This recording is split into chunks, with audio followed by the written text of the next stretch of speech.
Happy New Year and welcome to Live Breathe Film. This is episode 96. You're here with Corey, Doug, and Murph. Thank you for joining us in this new year. Today we'll be recapping the absolutely unpredictable fall box office season and how we each performed in our fall box office pool draft with a final winner crowned. Obviously, more money's going to be coming in. Movies are definitely going to be shifting rankings, but as far as a winner in this pool, there is a clear one. So we will end that. And then stay tuned after that as we wrap things up by drafting what we believe will be the biggest films of the winter-spring box office season. And apologies to Night Swim, but we ran out of time and did not get to you. But based on your opening weekend, you may or may not make it into the top 20 for that are drafted today. We're not sure. When everyone listening hears the movies coming out in the winter-spring period from January through April, Night Swim might actually make it because pickings are relatively slim. So this should be our most interesting this might be our most interesting box office draft, just from none of us having a fucking clue about what, if anything, will really break out, what sequels will either overperform or underperform compared to this time last year when movies like Creed 3 and Scream 6 overperformed. So yeah, we'll see. But let's start with doing a fall box office recap for our feature presentation, which in this we'll go over the actual top 25 movies of the fall box office season, and then how we did as far as our box office pool. But I guess we can just start straight up with who won the box office pool, and we'll go with the results of that. In third place, we had myself, currently with $295 million from the 6 films that I drafted, 2 of which are still making some money: Migration and The Color Purple. Color Purple is free falling. Migration, we still has a decent amount to go in it, but potentially. But I did lose 2 movies in Ordinary Angels and The Bike Riders, but my $295 million came from Dumb Money, The Marsh King's Daughter, The Marvels, Napoleon, Migration, and The Color Purple. We'll talk more about these movies when we get into the top 25 and then the movies that we selected but didn't make the top 25. Corey came in second place, currently way ahead of me with $440 million. So if you'll remember, this has just been a shit year for me as far as our box office pools, coming in third place every single time and third place substantially every single time. So hopefully 2024 will be better. But Corey, all 8 movies he drafted did come out. If you remember from our pool, we were a little nervous about what actually would or wouldn't come out when we drafted because of the writers and actor strikes that were both going on at the time. But all 8 movies of his came out, 2 of which are still making a little bit of money. The Hunger Games is also making some money. A little bit, yeah. But Poor Things and Ferrari are the 2 that are still more recent releases.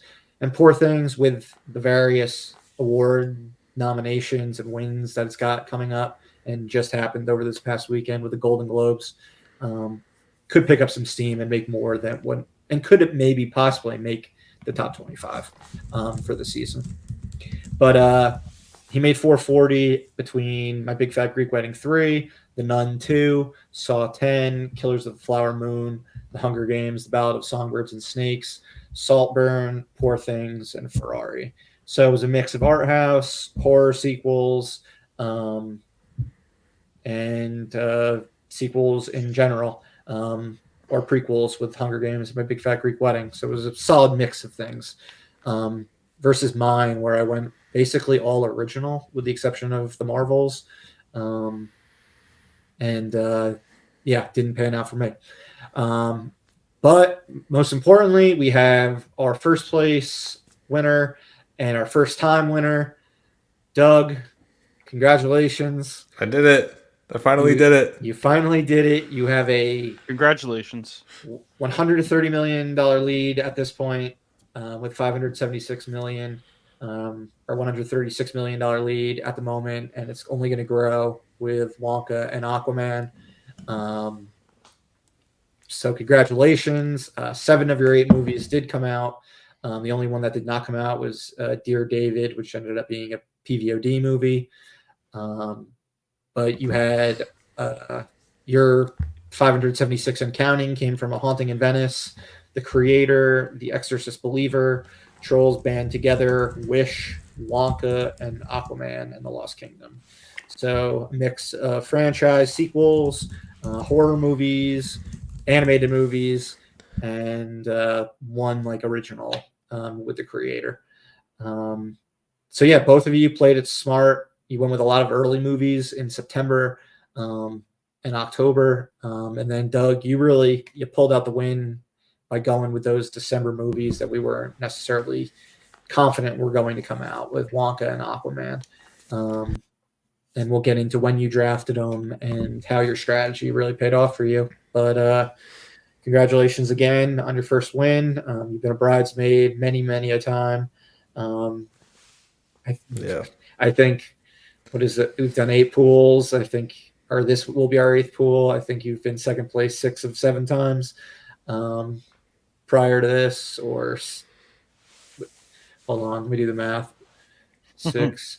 We've done 8 drafts. You've been second place in 6 of them, third place in 1 of them when we had 4 people, and this is now your first in first place. So well done.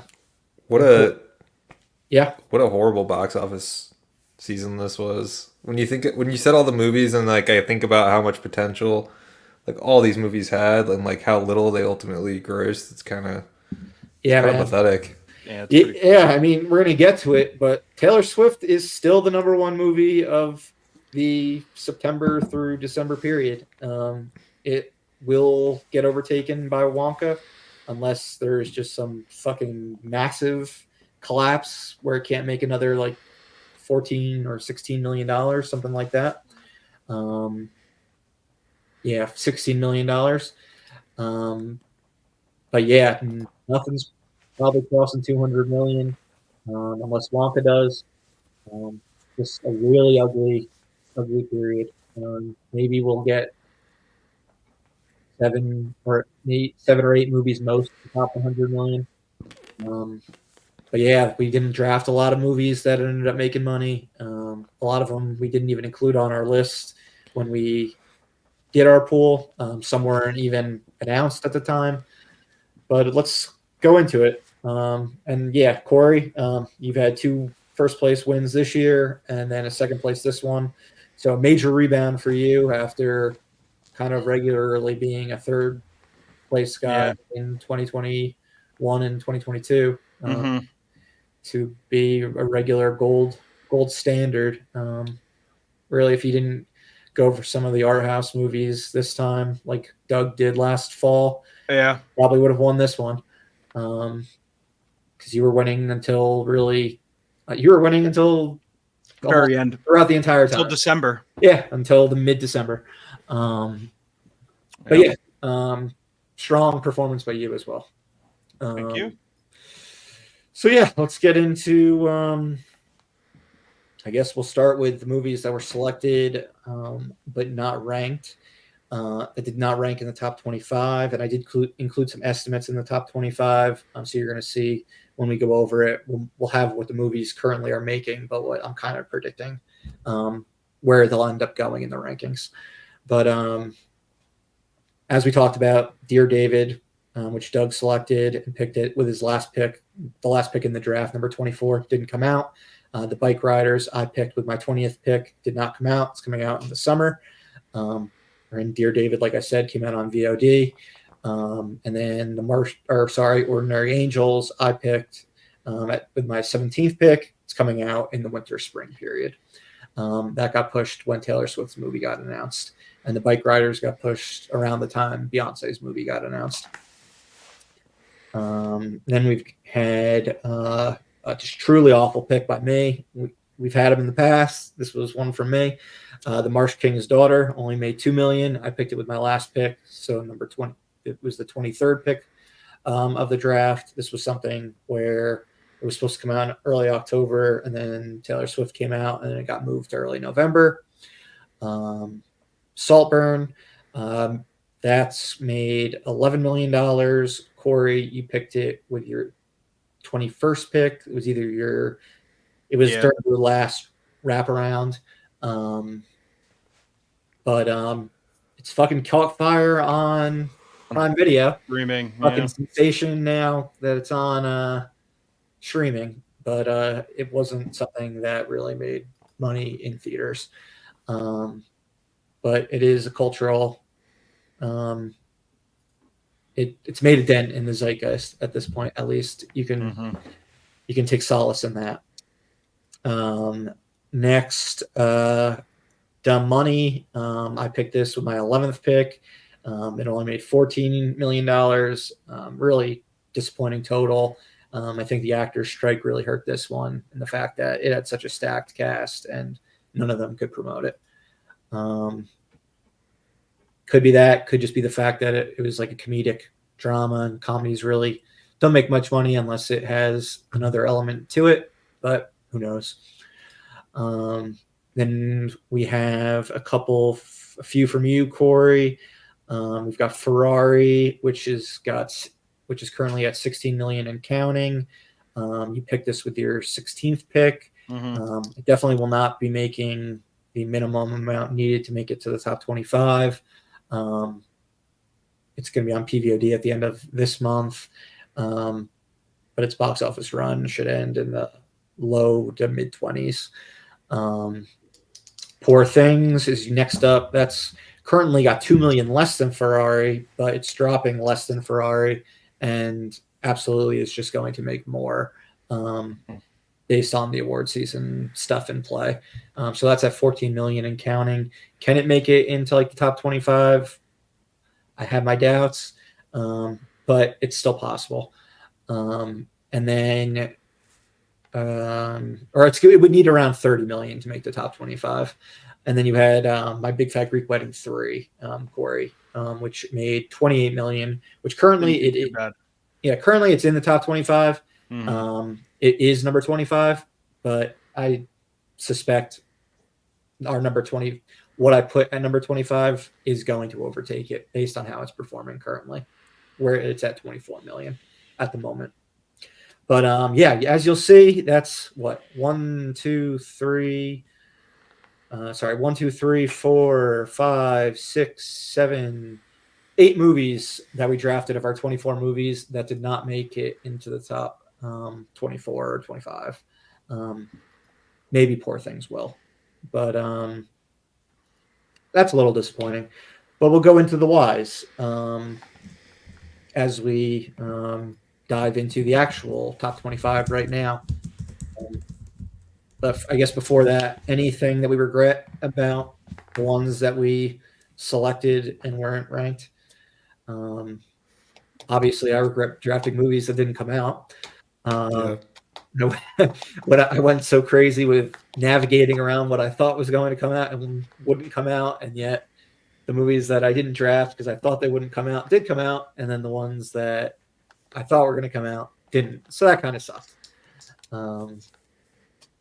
And then, things that I didn't know were going to happen, like the Taylor Swift movie coming out and that pushing things.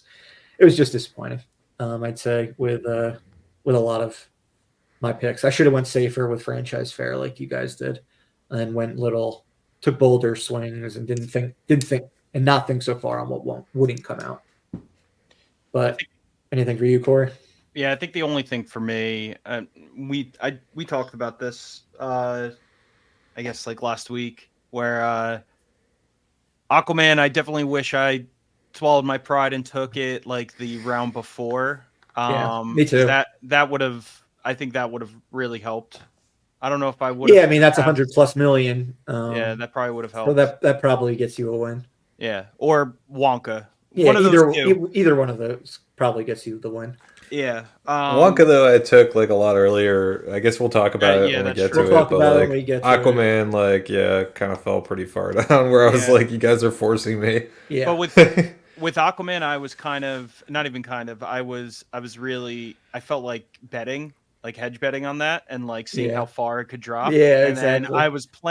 I was planning on taking it the next round, and then Doug took it. So I got a little too greedy with that one. Yeah, well, thankfully, we're not dealing with situations like that in the spring.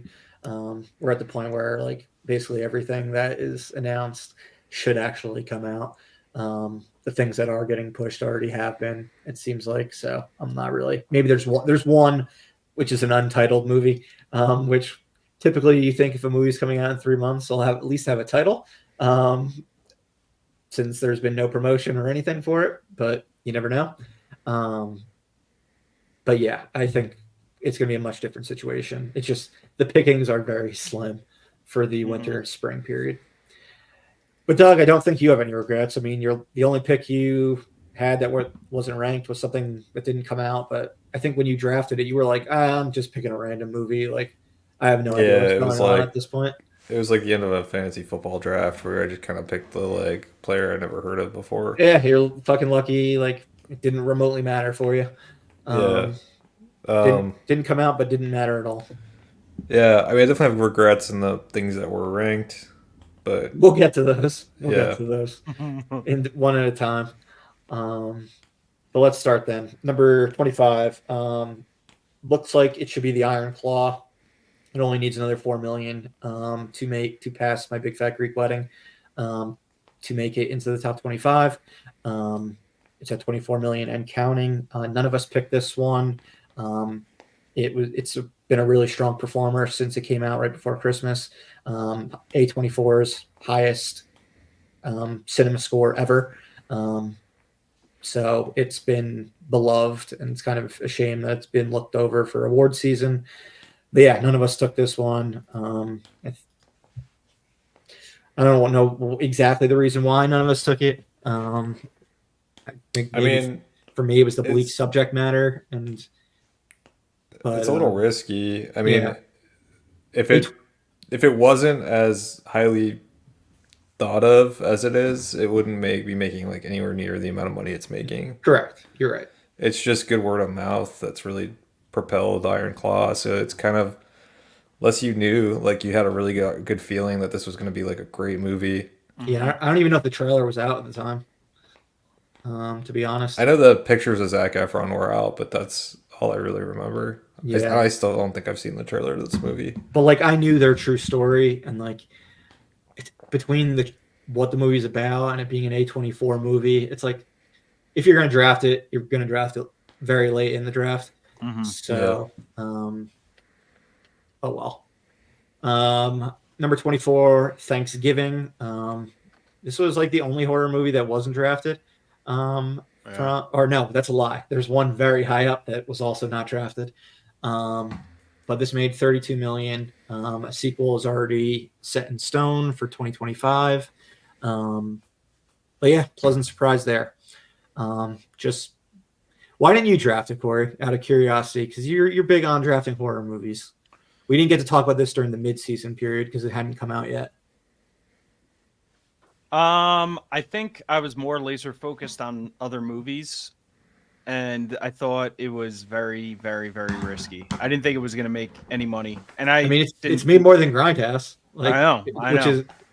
That was one reason why I didn't draft it. It was based on Grindhouse and Machete's box office, like in the past.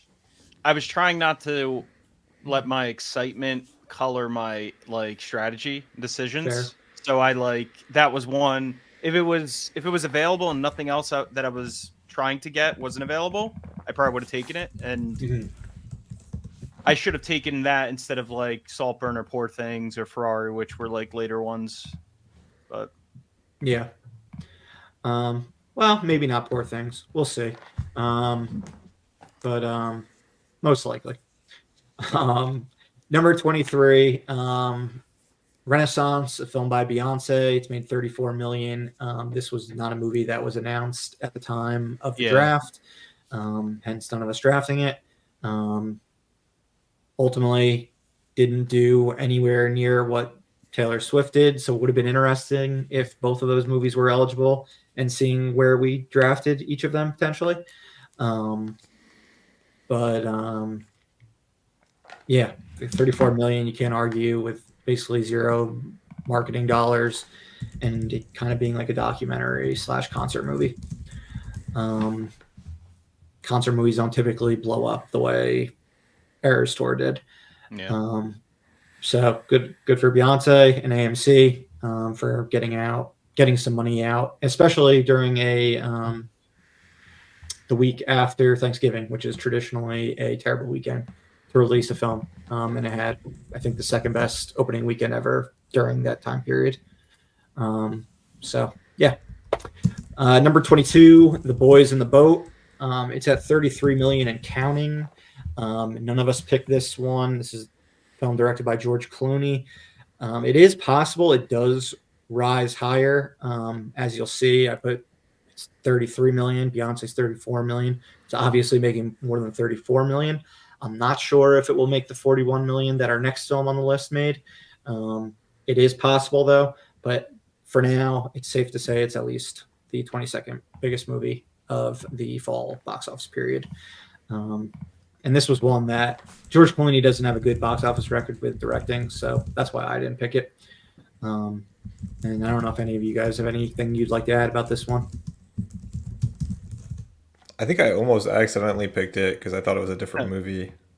If I remember correctly. Well, if you almost picked it over Dear David, then that would have been a solid I pick. probably did, and I probably should have just Stuck with picked that. But Yeah. But yeah, none of us saw it, so we have nothing else to add to it. Then we've got number 21, The Creator, that made 41 million. Doug, you picked this with the number 18 pick. So it was you're fairly late. One of your, I guess, your third or fourth final pick, something like that. Would you picked first in the draft? So yeah, it was your third to last pick. For an original IP, 41 original IP sci-fi pick. Honestly, it's better than I was predicting it would do. Are you disappointed? Did you think it was on par? You've actually seen the movie now at this point. Didn't go support it in theaters, but you have seen it. Yeah, I've seen it. I would say, I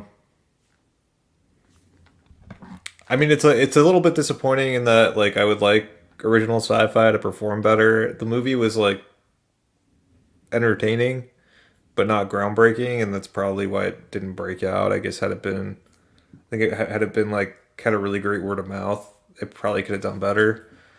But I think it's kind of the same story as like A24 movies. Like it kind of needs more than just.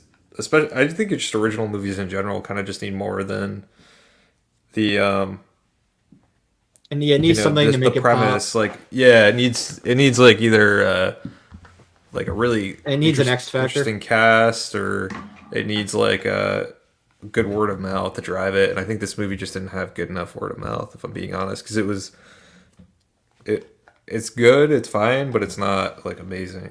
Yeah, I think that was the problem with it. Yeah. All right. Well, next up was also a pick from you. It was your 19th pick, so you picked it right after The Creator, and it made $1 million more than The Creator. And it was the number 20 movie. So you were pretty spot on with these two, with where they ended up. But Haunting in Venice made 42 million. It's the third chapter in the Hercule Poirot mystery series from Kenneth Branagh. I think all three of us have seen this one now. Yep. Did this make more than Death on the Nile, or slightly less? Made slightly less. Death on the Nile made 46 million. So it's been a case of diminishing returns every time. It was just much less diminishing returns than Murder on the Orient Express to Death on the Nile. Because I remember, Corey, when you drafted Death on the Nile back in early 2022, you were pretty pissed off because it fell substantially from Murder on the Orient Express. But yeah, I mean, as far as the movie's quality went, I thought it was the best of the three. So the fact that it's made the least money of the three is, I guess, ironic. Yeah, I mean, I think you kind of like taint the franchise when you put out like not quality movies, and then like you know people are not expecting a lot from it or have no interest in seeing it because they saw the first two and didn't enjoy them. I Yeah. think this movie benefited a lot from filming on location,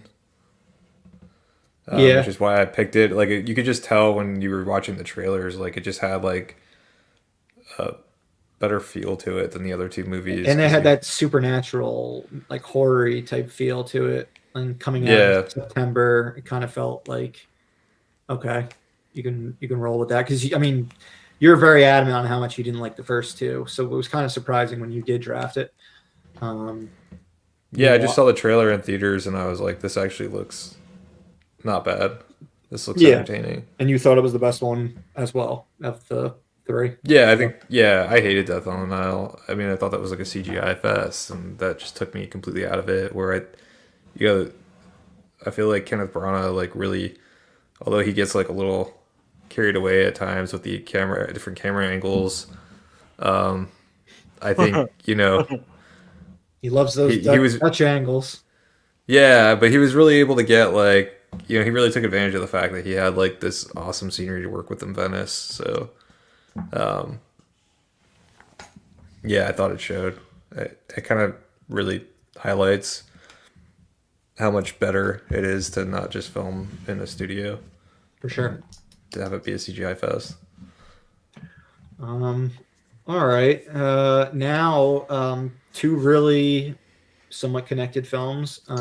Two that neither of them were on our list. Both Japanese films. Number 19, we've got The Boy and the Heron. It's at 40 million and counting. It could go higher. I mean, it would need another at least 10 to 15 million more. But I mean, it did just win Best Animated Film at the Golden Globes over Spider Verse. It is still making over $1 million a week. People love Miyazaki. Weekend, still playing it. It surprised, like not really losing crazy amounts of screens. But as of now, it's looking like it'll be the number 19 movie of the season. Yeah, we didn't include any non-American films, American-made films on the list.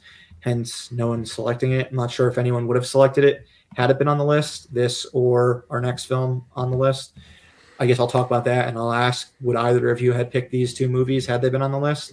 But number 18 is Godzilla minus one, with 49 million and counting.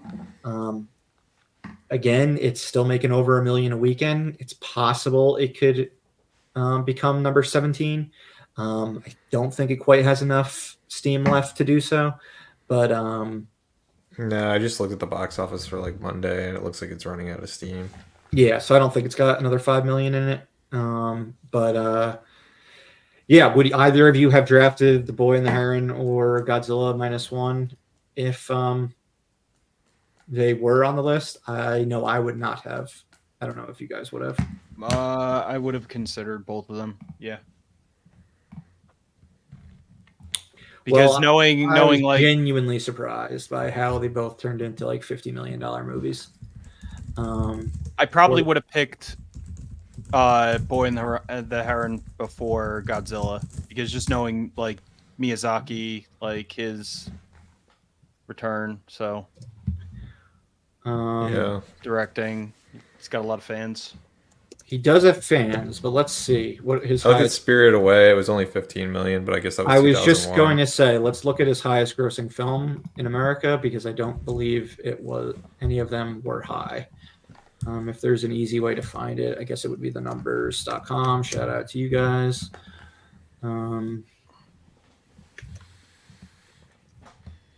Da, da, da, da.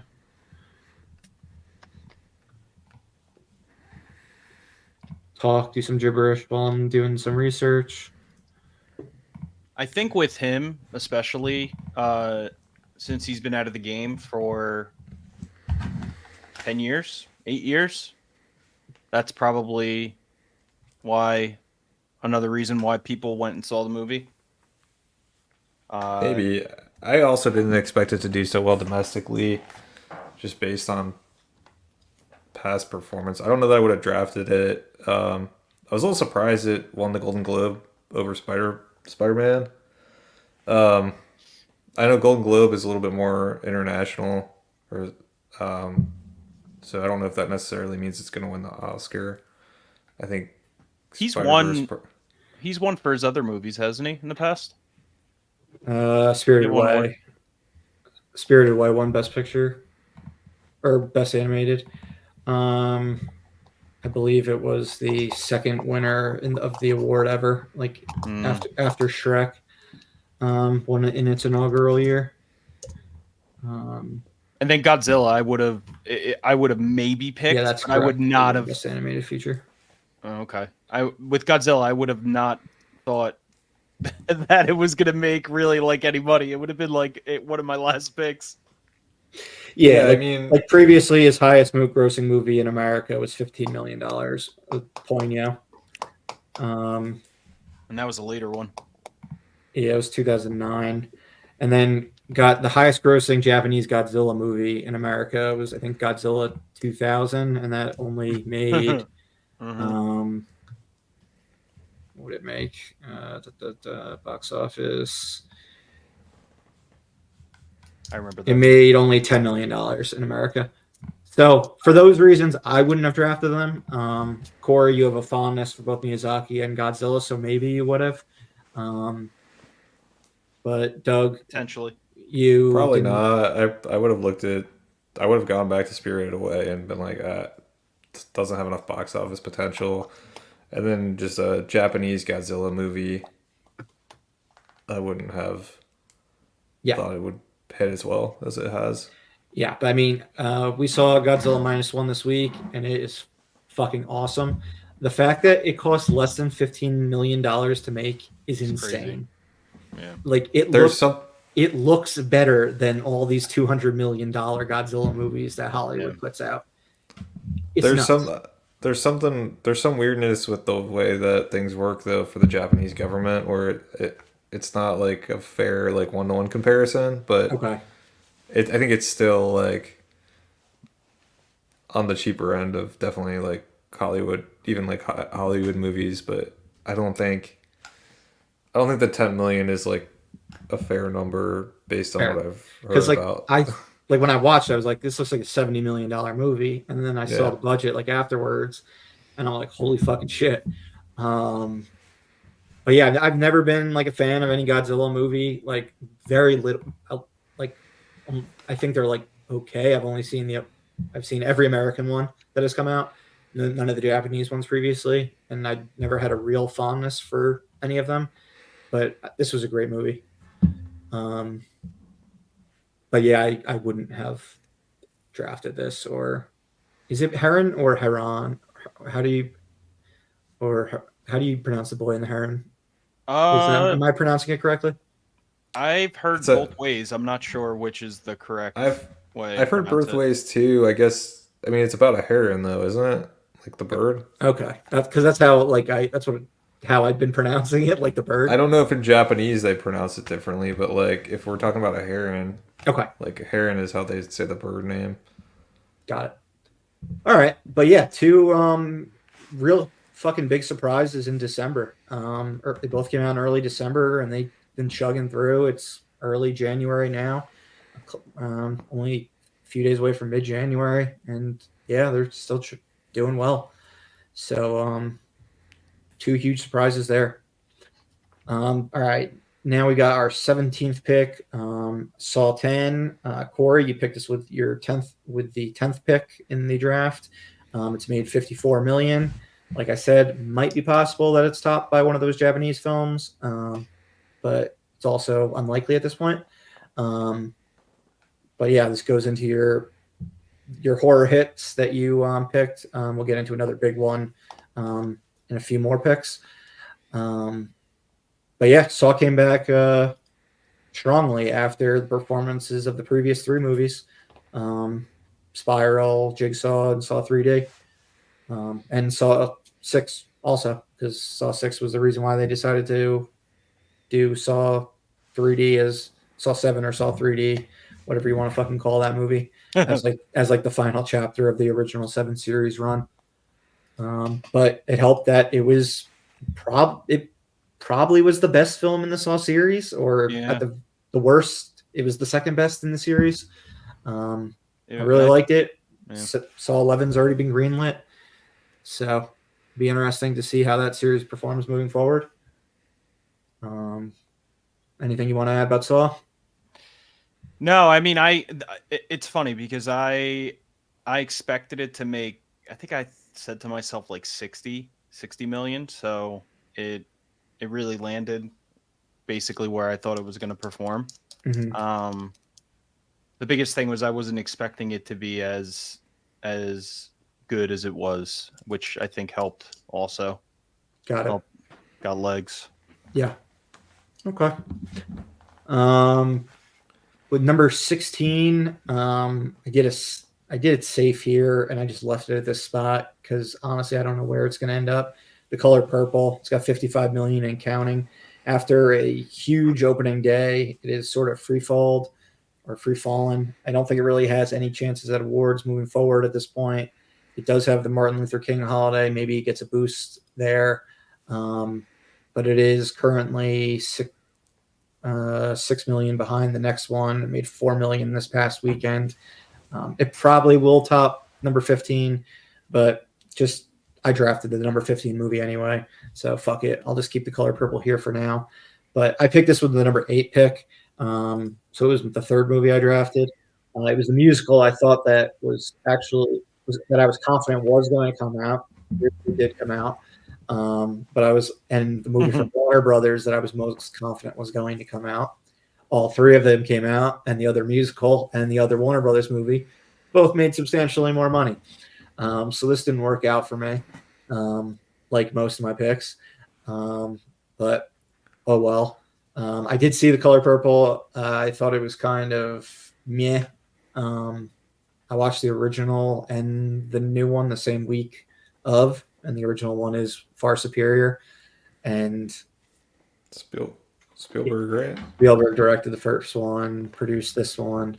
But yeah, I mean, this one kind of gave me like a direct to, like it should have been like a Netflix movie or something like that.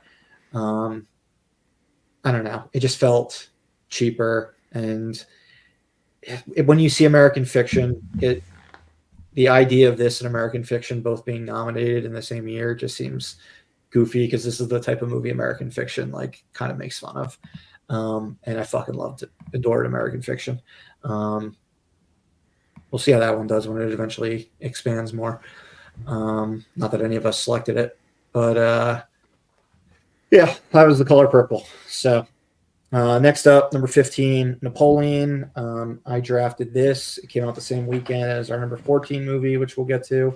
But it was Apple's second biggest movie. They had 2 movies come out this season, both made between 60 and 70 million. I picked this with the number 14 pick, and it was number 15. So, I mean, it was a 2-hour, 40-minute R-rated historical drama. I'll take my $61 million. I think I would have liked it to make more money, but what are you going to do? We'll see if Ridley Scott has a bigger hit next year with Gladiator 2. But I'm excited for the extended cut to come out. I did really enjoy this movie, regardless of its historical inaccuracies. And I'm both excited for the director's cut and for Gladiator 2 next year. Corey, you saw Napoleon. I believe you enjoyed it as well. Yeah, I really liked it. It was definitely one of my like more probably out of Ridley Scott's movies. It's probably one that I enjoyed the most out of recently, I think. Great cast. It had some awesome action scenes. I thought it was a little too long. But and wait for the 4-hour cut coming out. Yeah, which I will watch. I will absolutely watch. Based on Ridley Scott's history, it will be better because all his director's cuts Yep. are famously known for like being big improvements. Yeah, 100%. Yeah, I just felt it dragged a little bit, but I think that's because, he had to fumble a little bit with what he could put in the movie. But yeah, I thought it was great. So I think that just came out on PVOD today. Yeah, Also, if anyone hasn't seen it. Doug's got to catch it. I know, and I'm sure plenty of people watching have to catch it Yep. as well. Who knows when it's coming on Apple TV Plus? We know Killers of the Flower Moon is coming on this Friday. Yep. So and it came out about October. a month. It came out about a month before Napoleon, so maybe we can expect it to be on Apple TV Plus in a month. All right, and then this film was neck and neck at the box office with our number 14 one. It actually made more money its opening weekend, which was a surprise over Thanksgiving weekend. But number 14 is Wish. It's currently at 63 million, making pennies at this point. Doug, you picked this with the number one pick in the draft. So thoughts? Yeah, I mean, I think this movie could have been big if it wasn't hated by everybody, but I think the word of mouth on this was really terrible. Everyone talked about how the story was really generic.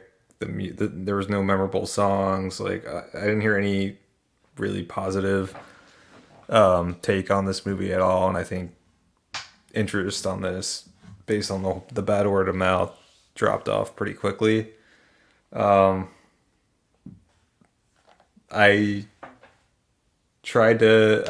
This was the more obvious pick, was to try to go for the Marvels. I didn't have faith in the Marvels. I thought this was a smart pivot away from the Marvels. It didn't turn out to be that way, but I mean, it's not like the Marvels did very well. Yeah, but yes, it did. It did better. I thought this was like the more clever pick. And you and I were both all in on animation in the beginning. We're like, these are the safe picks, like animation. It's very clear that to be an animated movie, you like kind of have to be part of a major franchise. Or be good enough that word of mouth picks the movie. Like that was Elemental, right? Elemental you're right. Good point with Elemental. Great, but people really enjoyed it, and good word of mouth kind of propelled it forward. Yeah, because I mean, as far as original IP, I guess Elemental's the biggest since Coco, and Coco is like, I might be wrong. There might have been like movies like Sing. Yeah, like Sing. I think made more money. I think that came out after, but yeah, it's just continued Disney's shitty streak of this year, whether it's their animated movies or just any movie in general. I mean, this was definitely surprising to me that it did so poorly. I think it's now officially out of all theaters, isn't it? I mean, it's playing. It's like in very few. Yeah. It made like $200,000 this past weekend or something like that. Okay, I thought I had heard something like it was officially like completely out of all theaters or something. When you hear that, it's usually in like very, very few. Okay, because I was like, man, this thing's gonna be probably coming to Disney Plus pretty soon. Yeah, I don't know, like if they're just trying to get people out of the habit and just like, even if a movie bombs, wait a while to put them on Disney Plus, just so people are like, oh shit, I can't just like wait, even if a movie doesn't do good, and watch it like immediately. Like I still have to wait, maybe then. But it's not like no one's clamoring to see Wish. Like I don't think they're. Yeah, and going back, like I saw the movie. The movie was like a celebration of Disney more than it was like its own movie. Like, and that was, I think, the biggest problem about it. It was they weren't advertising the story or what the movie was and like celebrating the movie. They were just celebrating the fact that Disney's been making animated movies, or Disney's been a company for 100 years. And here's a movie with a bunch of fucking inside nods and stuff related to our history. Like, oh, we're known for fucking wishing upon a star. We're going to make a movie finally about like the wishing star. Not the year for Disney to take like a victory lap. No. They decided if they were going to do their victory lap, it should have been in 2019 when every movie they did put out, for the most part, was gargantuan success. they were 4 years too late with that victory lap. But should have like got Lin-Manuel Miranda to write a couple songs for them too. yeah, It sounds like exactly. throwing that. Have them have like the Bobby Lopez and his wife, like Book of Mormon, who did music for like Frozen, and Coco, and then Lin-Manuel, Encanto, Moana. They're their hit makers. So yeah. But yeah, I mean, it wasn't like me. I drafted Indiana Jones at 1 and ended up in 7, and yet I fucking collapsed. I mean, you drafted this and it ended up 14, and you still won. So it didn't really matter ultimately for you. No. Nope. But number 13, another animated movie, Paw Patrol: The Mighty Movie, made $65 million. It was not picked because it was accidentally not on the list. For those listening, we primarily pull our list from the list, Wikipedia's list of American films coming out that year. It wasn't on that list. I don't know why. I don't know if it's a non-American movie. My guess is it's an American movie. Yeah, it's an American studio, I think. Oh, no, it's a Canadian animated movie. Okay. That is the reason why. I mean, I wouldn't have picked it anyway, but yeah, I think we had to talk about it. I think Doug said he would have. But so sorry, Doug, but that would have sucked. I think I picked Paw Patrol in the past. You did, and it came and it was a day and date release. You were so angry. Yeah. It didn't turn out to be released this time, but and it didn't matter. You ultimately won. I would have felt bad if you didn't win because of Paw Patrol and picking Dear David instead. Fine. I probably would have taken it too high. Yeah, it's possible. But the next movie you did pick, number 12 on our list, The Exorcist Believer, made $66 million, and you picked it with your 12th pick. So you were right on point with that one. We talked in the mid-season review. There was 2 Blumhouse movies, 2 Blumhouse horror movies that came out in October. One we were high on, The Exorcist. One we were not high on, which we'll get to, and it made much more money. Yeah, I mean, ultimately with where you drafted it, it worked out perfectly for you. Yeah, I thought it had higher upside potential, and I was actually expecting it to do more, but heard it's not really great. So Corey and I had the inside track in the fact that we had saw a test screening of the movie, so we didn't draft it when you did. Yeah. Based on my shitty draft, I should have just drafted it anywhere. Yeah, it would have been fine. But and Corey probably should have drafted it too at one point or another. Yeah, I mean, it worked out for you. I kind of want him to show up since we're talking about his first movie that he picked. Yeah, I'm still here if you can hear me. We can hear you. Yeah, we can hear you. Cool. I'm trying to fix my camera.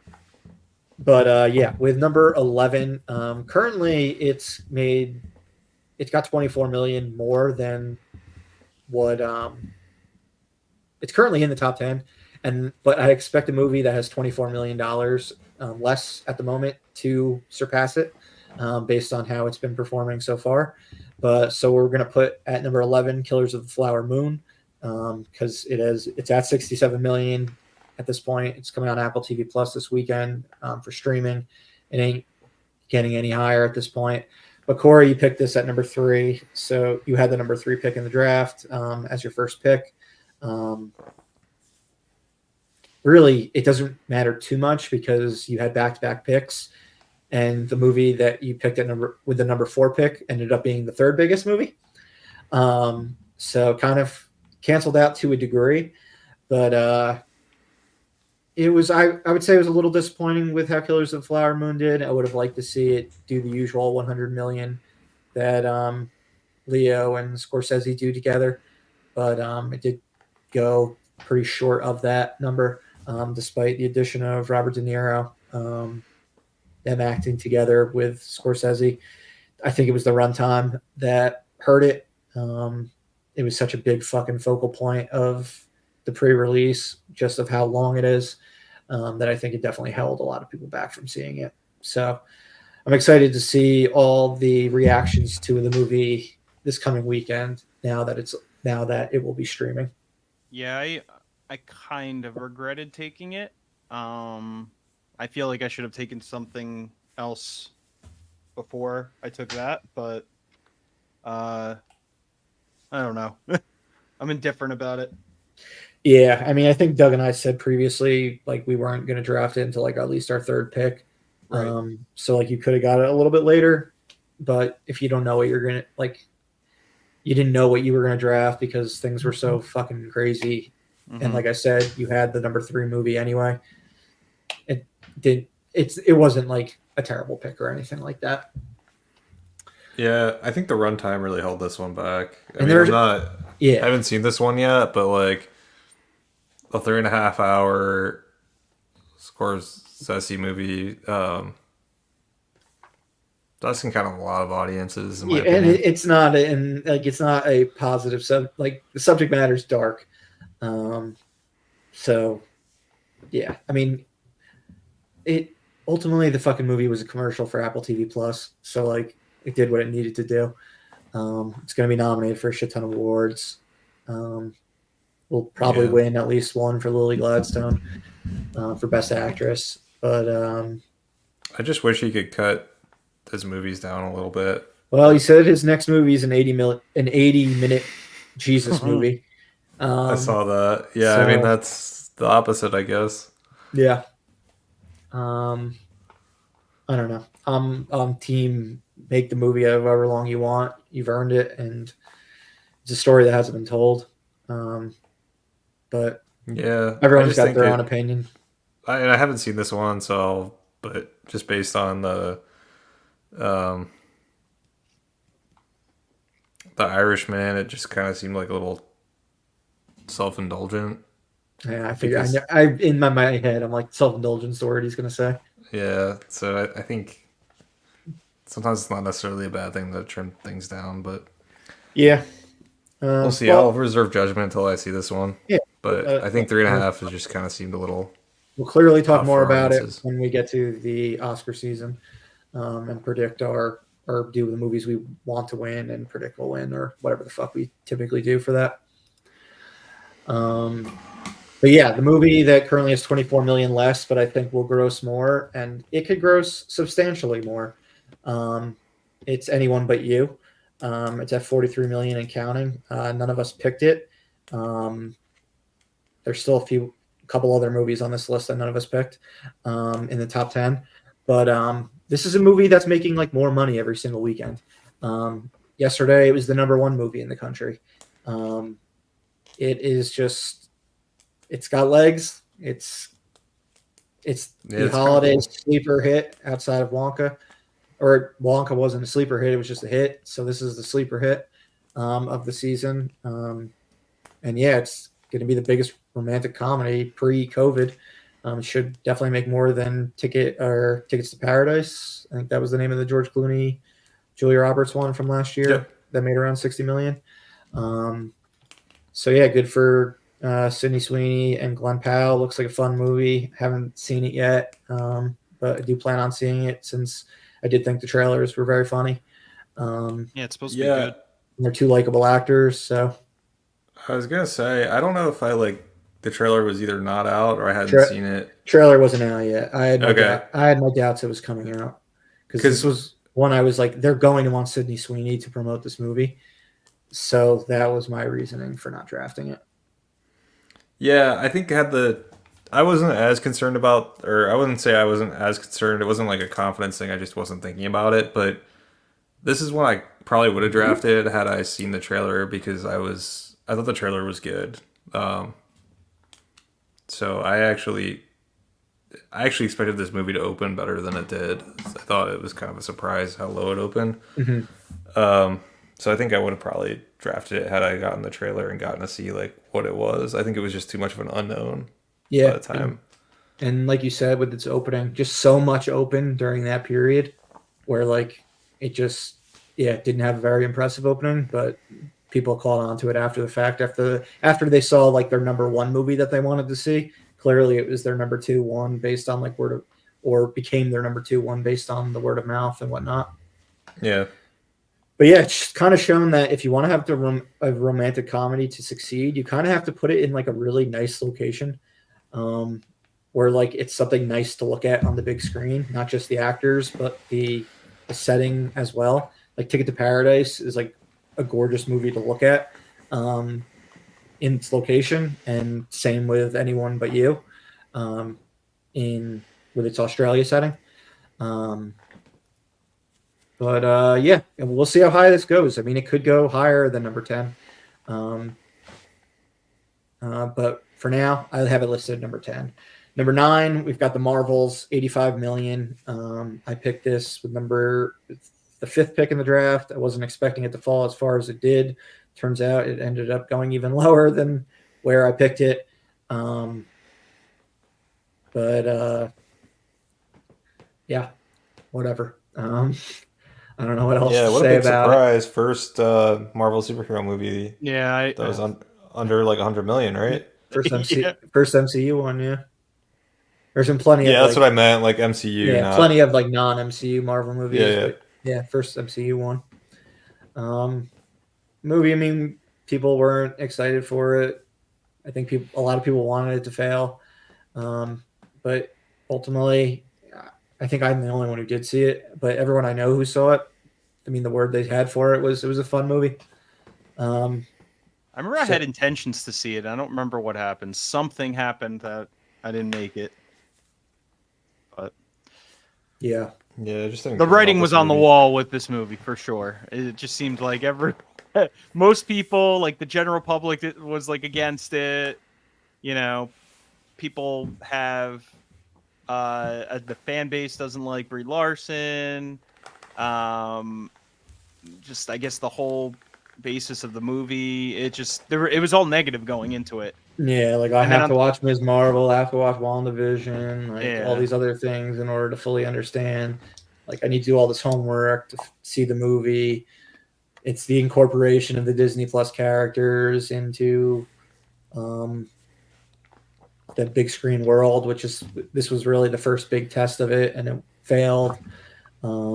Yeah. So Yeah, and then I mean, I we'll think see how Captain America 4 does. But granted, he already started on the big screen. I mean, Yeah, that's not we also did have Wanda go from WandaVision to Multiverse of Madness, Mhm. which was a massive success. But again, she's already been a big screen character to begin with. and she wasn't the. I mean, it was still a Doctor Strange movie. Yeah, it was still a Doctor Strange movie. I mean, it practically doubled the gross of the first movie, and this made less than 1/4 of the first Captain Marvel. Yeah, I think most of it contributed to the downward decline with the MCU movies, with people just not giving a shit. Like, if this movie came out before Ant-Man, right? Ant-Man was the one before Guardians and then Ant-Man. Yeah. Well, yeah. So I think if this came out before Ant-Man, I think it would have done better if it was swapped. Yeah, probably didn't help that the Loki season finale, whatever you want to call it, was the same night. Was the same night, and like, Yeah, there was a lot more hype for Loki at that point. Yeah, I forgot about that. Not that you can't watch a TV show one night and see a movie another night. I think there was just a lack of interest. I mean, we kind of called it. I mean, it wasn't that we, I guess, saw anything special, but I mean, that third trailer that they released for this movie was like just begging people reeked of desperation. Yeah, exactly. Like you could tell, Disney was in full panic mode at that point, so that kind of writing kind of felt like it was on the walls. 100%. All right, number 8, we've got The Nun 2, made $86 million. Corey, you picked this with your number 9 pick. This was Great pick. This was the second biggest horror movie of the season, but definitely a great pick. It was a come down from The Nun and some of the other Conjuring movies, but still a strong performance. It started you off strong in September. With this and Saw 10. Yeah, The Nun 2, Helped that it was a better movie than the first one also. I was obviously pumped for this one, and it was a better movie than the first one, I think, in my opinion. but The reviews indicated it as well, so people Yeah. were go into it with more confidence.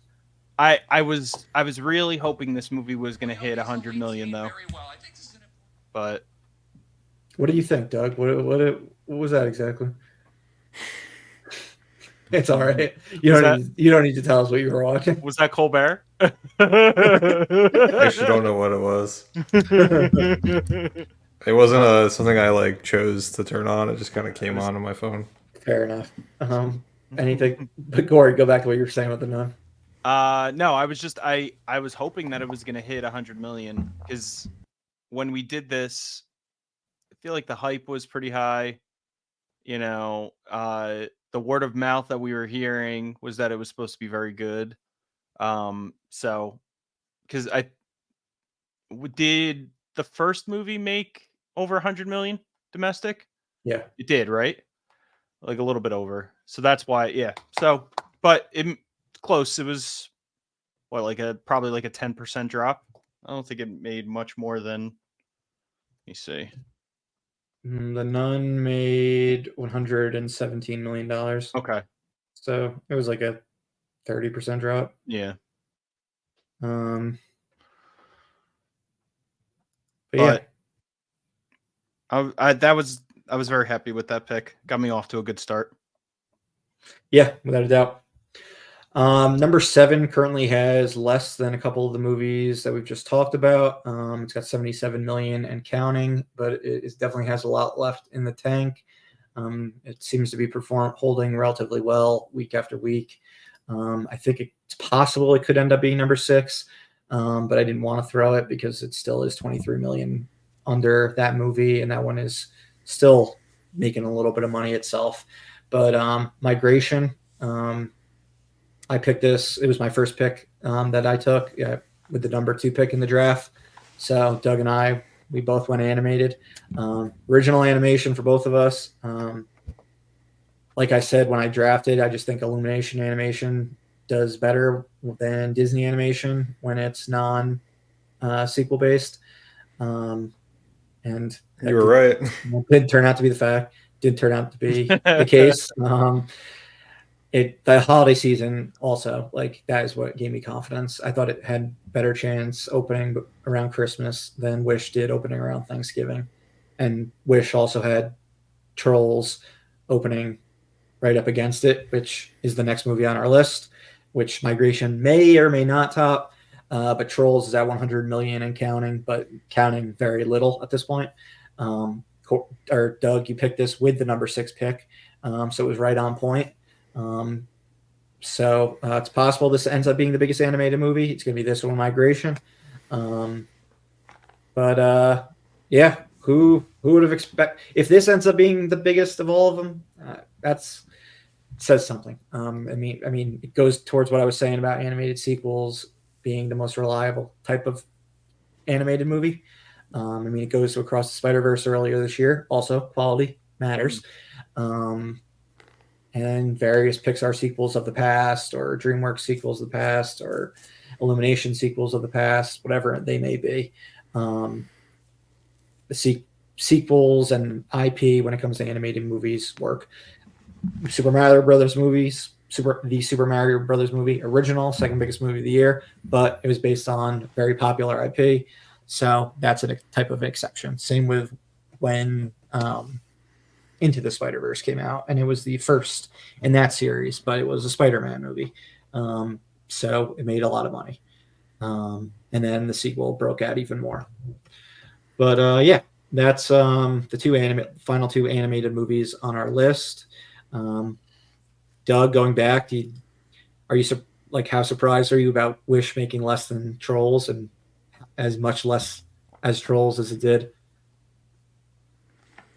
Yeah, I mean, I thought I had a good feeling about Trolls, just because it was a sequel to movies that seem to have done pretty well. So I'm not surprised that Trolls fell where it fell. I just had faith in Wish that I shouldn't have had. Fair. Alrighty. Let's get to our top 5 then. Aquaman and the Lost Kingdom, and also has 100 million and counting, but it's counting a lot more than Trolls at this point. and I don't think Migration would be able to catch up to that, even if it catches up to Trolls. But Doug, you picked this with the number 13 pick, fucking steal of the draft. So this was like your fifth pick, sixth pick, something like that. So yeah, well done, man. You had the balls to take a movie that none of us thought was going to come out. When we did this draft, there had been one photo. That was it. No other marketing. I remember that and being scared after the fact. Yeah, and we were talking about what NSYNC possibly having a song, or did they have a song in the movie? Weren't they in the movie, or something like that? Oh, with Trolls, Trolls, yeah, they did. But yeah, Aquaman. I just think like you guys were kind of like I remember very vividly Corey being like the movie's not. Corey was staunch. I'm not taking it. This movie is not happening. Yeah, like it doesn't exist. He probably played his hands too much where I should have caught on. But there was also I kind of like again I'm going to go back to I didn't think Warner Brothers was going to put out 3 fucking movies in a span of 10 days. I didn't think this movie was coming out like that. That was I thought it was. Yeah, I remember you being very adamant. You're like, we haven't seen anything. There's no trailer. True. There's nothing. You were like, this movie's not coming out. It's just not. It's not happening. Yeah, and it was like kind of wanting to good argument. I had believed it. Think away. I mean, I kind of believe. I didn't think it was a bad argument. It had just gotten so late that I was like, yeah. If it does come out, like, it's a steal. And so I just kind of rolled the dice on it. Is kind of what happened with Aquaman. And like what I said before, if I probably would have, I was going to take it. I wanted to take it like the round before that I had when it was still available, and I passed on it, and that's definitely a regret. So, well, it is the biggest DCEU movie since Aquaman at this point. It's going to surpass Black Adam, but it's the end of the DCEU. It was a mediocre film. Mediocre.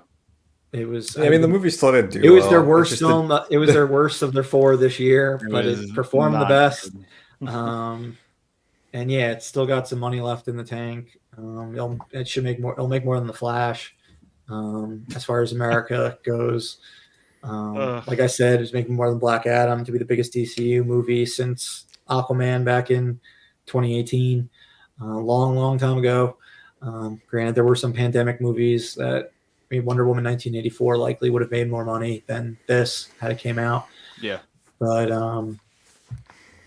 worked out for you. Number 4, we talked about our mid-season pick, our mid-season recap of the box office. But Five Nights at Freddy's, 137 million. None of these movies are catching up to that at this point, most likely at least. But yeah, none of us picked it. It was Blumhouse's big movie of October when The Exorcist was supposed to be. We should have taken it. I think, Corey, you had said your hatred of the video game series was your reason not for taking it. Yeah.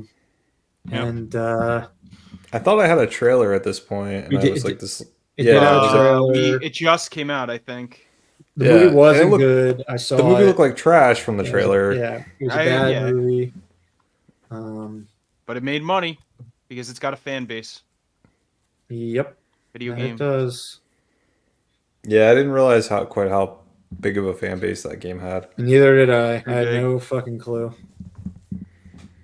But yeah, obviously Blumhouse did. Yeah, we'll be getting a sequel to that. I think it was already announced. I don't know when it comes out. Probably this fucking year. It's a shame. Shame on me because I knew how big this fan base was, but my hatred for the game series just like completely clouded my mind. It is in the works, but there's no release date for it yet.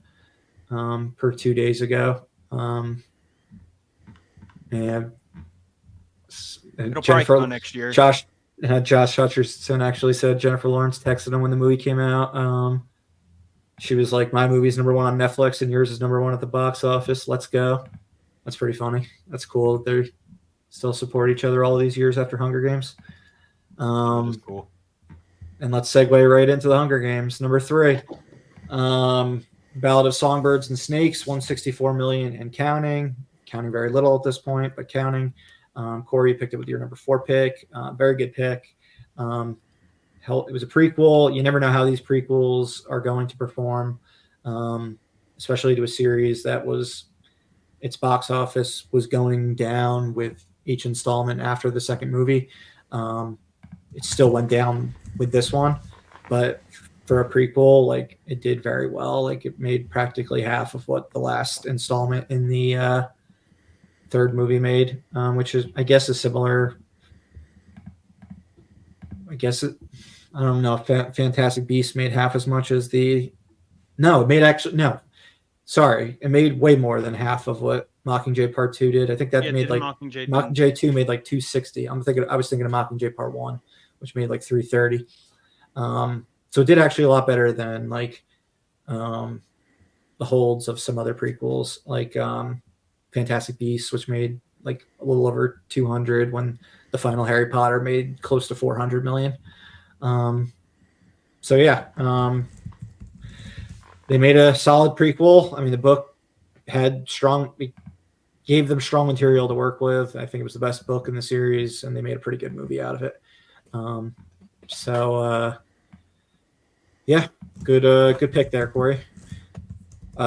Number 2, which is currently number 1, but will likely be overtaken. It's Taylor Swift: The Eras Tour with 180 million. This was not eligible, not announced until the day after our draft. I think we all said we likely would have drafted this at number 1 had we known it was coming out. Just because we knew there were so many unknowns, but we knew this would make money. But we knew it was going to make money, and it did. Biggest like concert film of all time. I think biggest like documentary of all time, even though it's really not a documentary. Yeah, massive success for AMC and Taylor Swift.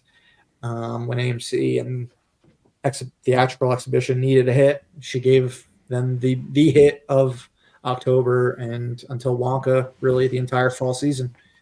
But now it looks like Wonka will be number 1. It's got 164 million and it's counting. It's still the number 1 movie this past weekend.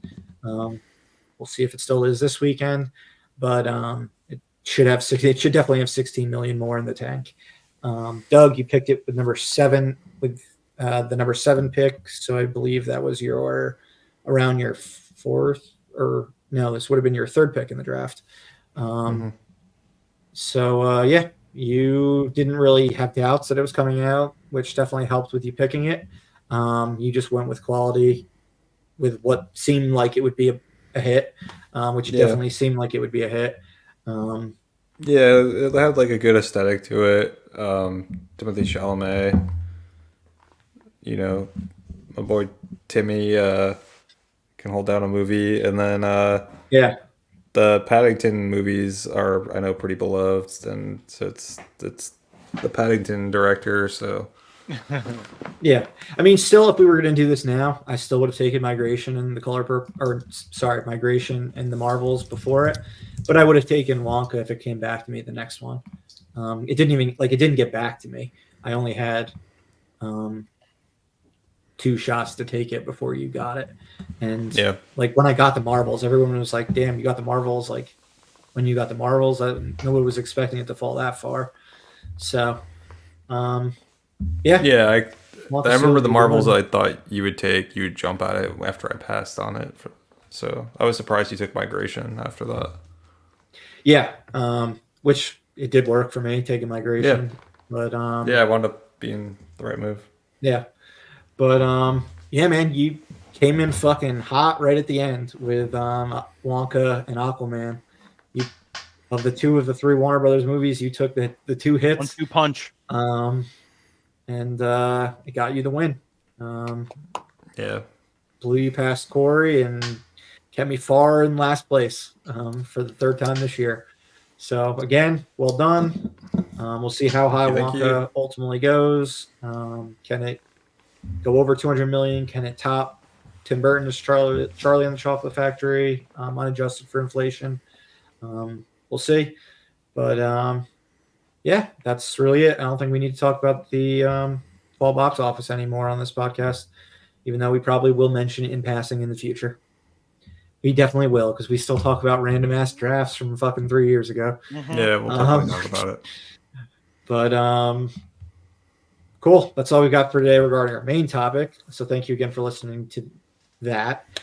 Please follow us on Instagram, Facebook, and X. Subscribe on Spotify, Apple Podcasts, etc. During this new year, we really appreciate you subscribing, listening, commenting, etc. And now again, stay tuned for our winter spring box office pool.